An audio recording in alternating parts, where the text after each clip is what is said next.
As an HMI previously, one of the weakest areas I was finding in schools was assessment, and this would be because the children were working to the level and therefore it was the tail wagging the dog.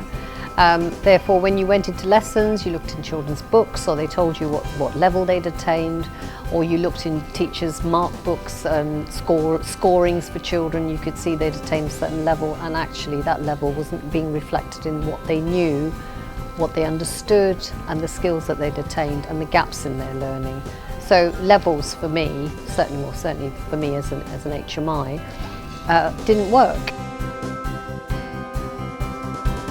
The challenges we faced with the removal of levels is that at least with the levels you had some stability, and although there was a lot wrong with it, once they went there was nothing to replace it, so schools were sort of left up to their own devices.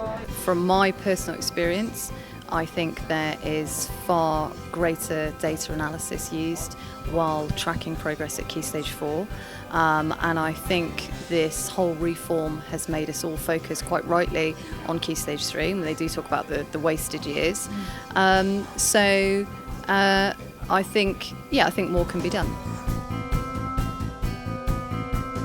We just need to, whatever system you use, it has to be simple, it has to be user-friendly, so that everyone, from staff, parents, students, can understand it, so you do get that synergy between it all.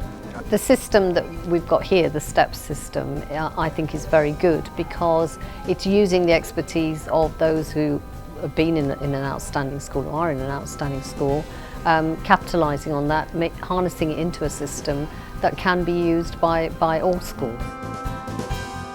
Student can start at any point on the steps following the initial baseline assessment. That's the nice bit about it. So if you start in year 7, and say you learnt French in your primary school, I could start you off at step 2, whereas another individual child would have learnt nothing and they literally would be 0. So it's quite nice in the way it's staged, if you like, or allows for flexibility and actually homes in on the child's ability.